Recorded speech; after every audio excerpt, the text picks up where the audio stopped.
Pogna Zara taught him in the dark, in a cave that smelled of wet stone and centuries. The cave was a natural formation, a bubble in the red laterite bedrock, carved by water in an age before the first chief sat the first skin. Before the first, Tindana pressed palms to soil. Before the Zagale wove themselves into the earth and built the thing the surface world would one day steal. No geometric patterns on the walls. No ancestral genealogy carved into the ceiling. No faction markings, no waystones, no enforcement script. This was neutral ground in the most literal sense ground that had never been claimed, because it existed beneath the layer where claims had meaning. Pogna Zara chose it for that neutrality. What they were about to do would draw the system's attention, and the system's attention focused through the corrupted Enskinment, through Tohaje's third skin, through the web of poisoned power that radiated from the chamber, could not reach a place the system had never touched. The air tasted of mineral and old rain. Damp clung to the walls in a thin sheen that caught the oil lamp's guttering light and threw it back amber. Beneath the mineral smell, beneath the cold, wet clay breath of the earth itself, Azindo caught something else shea butter, warm and fatty. Zara's hands. She had rubbed them before descending, the way his mother used to before kneading dough, and the familiarity of that scent in this alien place was a splinter he did not want to examine. "Your shadow is the key," she said, settling cross-legged on the cave floor. The lamp between them painted her face in planes of amber and darkness. In this light, she looked hollowed out. Not with age, but with the weight of carrying a secret for 43 years and finally, with the reluctance of a woman setting down a limb she had learned to call her own, letting it go. "The Enskinment rejected you to protect you, but the rejection left something behind a thread of the true bond, embedded in your shadow binding. Incomplete, dormant, but it is there, and it is the only clean connection to the real skin that still exists." How do you know this? "Because the protocol taught me how the system works." She held up her hand, stopping the follow-up before he could form it. "Yes, I completed the protocol. I need to tell you this plainly because the half-truths I have been offering are no longer sufficient, and the time for managing information is past." She pressed her palms to the cave floor, not in communion, in the gesture of a woman grounding herself before a confession. 43 years ago, the Ashvale depths. Her voice dropped, not quiet or thinner, as if the words were being pulled through a space too narrow for them. I was 17, marginal, terrified. I had bled from the nose for 6 days straight, and my vision had gone grey at the edges, and I could feel the protocol pulling my mind apart the way you pull wet bread apart slowly, and it comes away in pieces that don't fit back together the same way.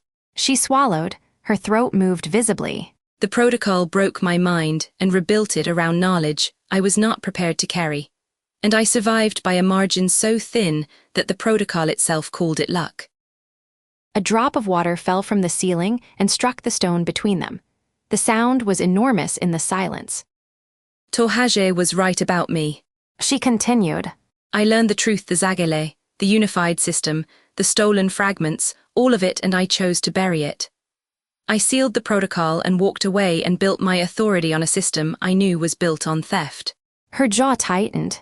I told myself the cost of truth was too high.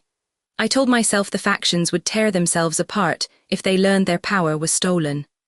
I told myself that stability was more important than honesty, that preserving the world as it was mattered more than remaking it as it should be. And now, a man with half an obsidian face is standing in the Enskinment chamber preparing to become the system, because the lie I preserved created the conditions that made his corruption possible. Her voice did not crack. It was too disciplined for cracking.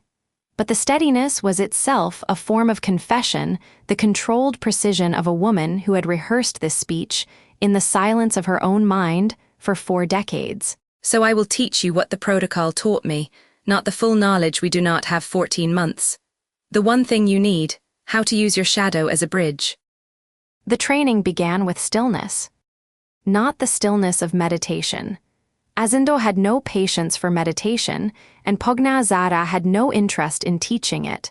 Functional stillness. The stillness of a hand hovering over a wound, waiting to feel the heat before touching. For 3 years, Azindo had been fighting his shadow, pinning it down when it reached, forcing it flat when it pulled, treating its independent movement as a sickness to be corrected. Every instinct the Ashvale Order had trained into him reinforced this.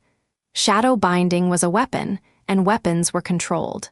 The Ashvale Order teaches you to use the binding as a tool. Pugna Zara said.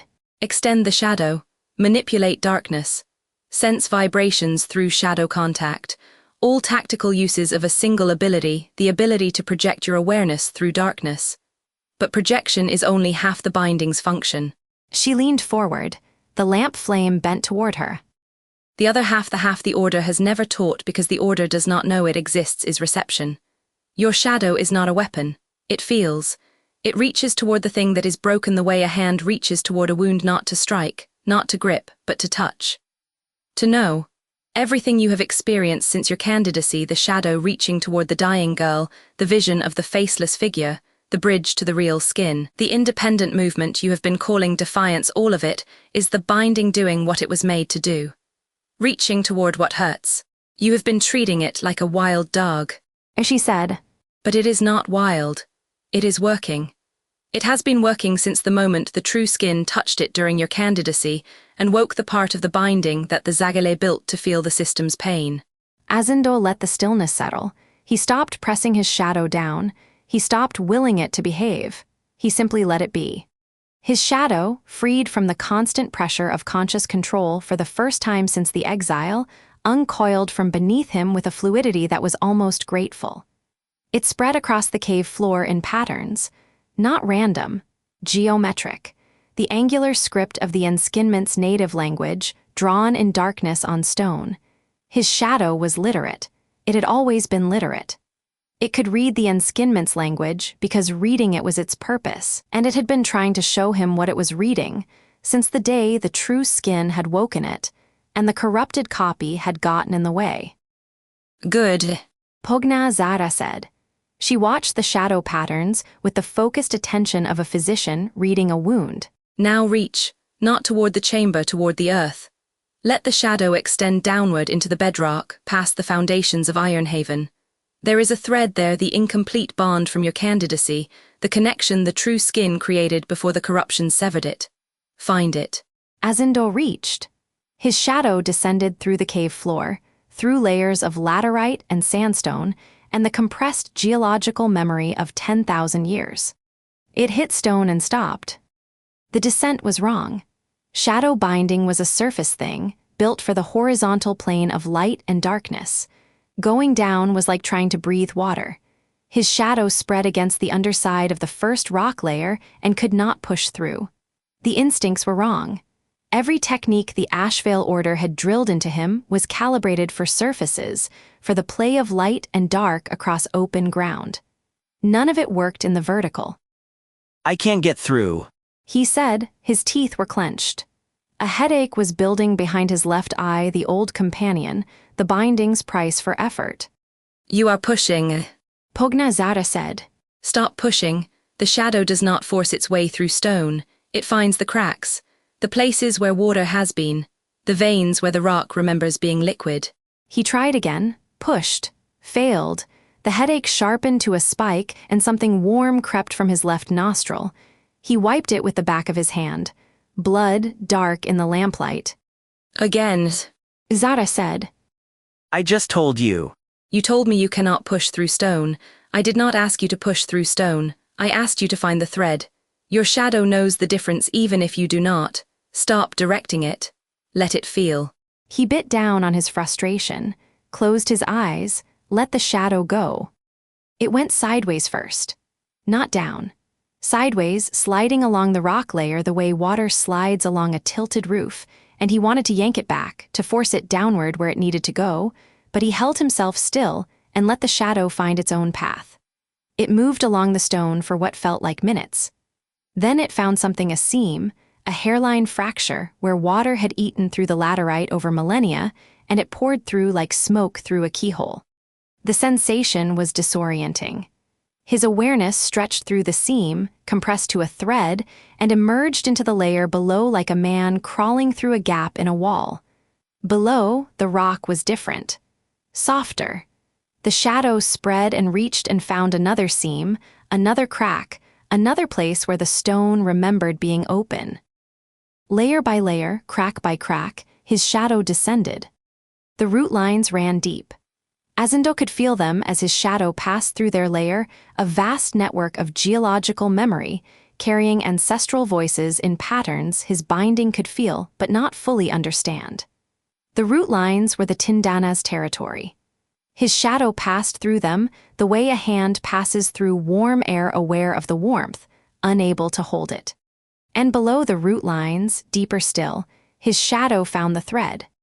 It was thin, fragile, a single strand of the true Enskinment bond, created in the moment when the real skin had reached for Azindo during his candidacy, and the corrupted copy had torn the connection apart. The strand had survived because it was embedded in his shadow, the one part of the system that the corruption could not directly touch, because the shadow binding moved on different ground than the Enskinment pattern. Tohage had corrupted the Enskinment. He had not corrupted the shadow bindings. He did not know they were connected. Azindo gripped the thread with his shadow and followed it.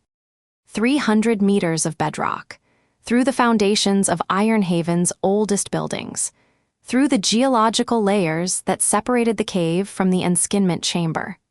The thread led him like a guide wire, thin and trembling but continuous, a path through the earth that connected his awareness to the place where the true skin waited. He found the chamber. He found the dais.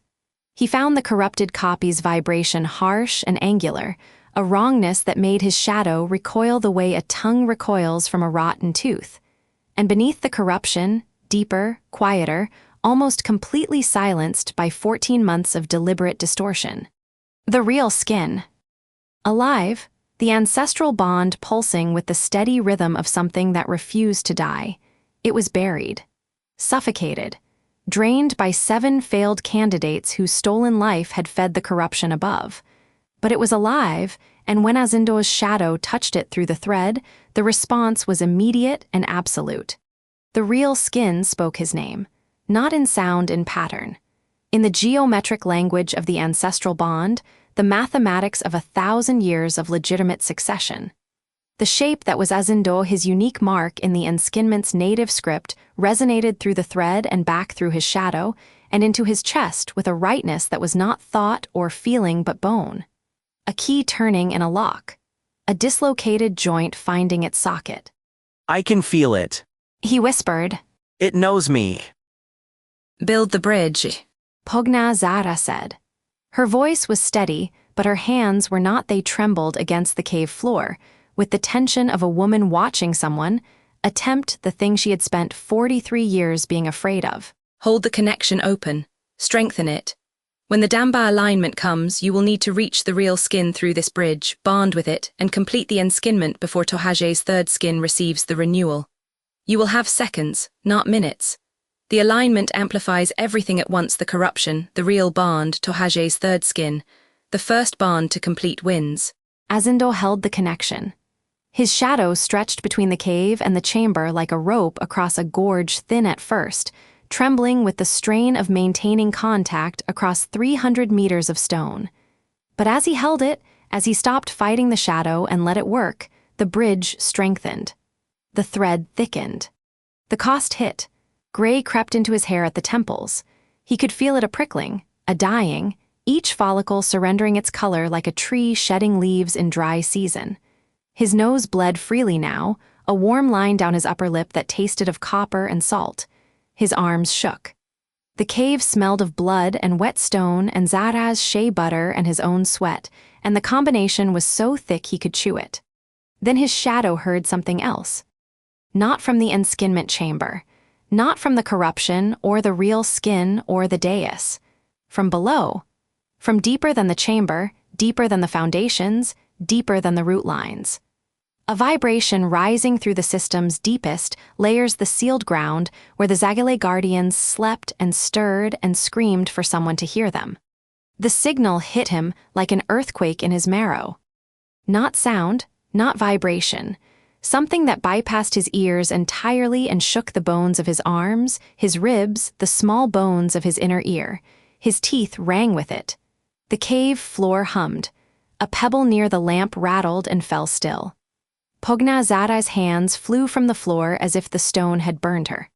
Zagile. The word detonated in his chest.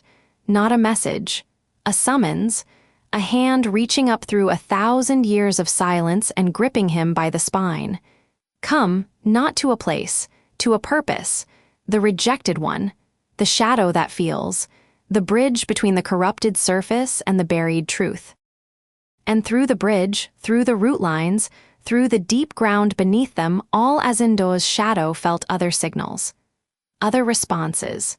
3 other points of awareness, scattered across the territories, each carrying their own piece of the system's design, each shaken by the same word, each beginning to move. He was not the only piece on the board. Pognazada. He said, his eyes still closed, his shadow still stretched between the cave and the chamber and the deep earth beneath them all. Blood dripped from his chin onto the stone. There are others, I can feel them. 3 others, one with a depth I have never touched in another person, impossibly deep like a well with no bottom. One carrying a weave that matches the first loom's patterns, and something else, something reformed and rebuilt, carrying the protocol's mark. The old queen's hands stopped trembling. She could feel it too through the earth bond, through the root lines, through the connection she had maintained to the protocol's buried knowledge for 43 years. The Zagale signal, the fail-safe waking. The prophecy she had chosen not to believe in, climbing out of its grave with the patience of a root pushing through stone. As I know, As she said, the system is calling its defenders. The 4 the prophecy described. The rejected one, the listener, the last pattern, the candidate. She paused, her white hair caught the lamplight. I was wrong about the prophecy. I was wrong about a great many things. But we have 3 days to correct the ones that matter. Azindo opened his eyes. The cave swam. He blinked until it steadied and looked down at his hands. They were shaking, spotted with his own blood. His face felt gaunt, not tired gaunt, but emptied gaunt, as if the bridge building had scooped something out of him that would not come back. When he touched his temples, the hair there was coarse and dry. Silver, where it had been black an hour ago. The binding's price, every inch of bridge paid for in years. 3 days until the Damba alignment. A shadow bridge strengthening across 300 meters of stone. A real skin waiting beneath a corrupted copy. And somewhere in the territories, in a crystallized grove, in a hidden loom chamber, in a sealed dome beneath the depths, 3 other people heard the word Zagale and understood, the way pieces of a broken pot understand each other when held close, that they had been called. Azindo closed his eyes and built the bridge stronger. His shadow stretched. The real skin held. And beneath them all, the Zagale stirred in their nodes and felt, for the first time in a millennium, the scattered pieces of their body beginning to move toward each other. The drums beat on, 3 days.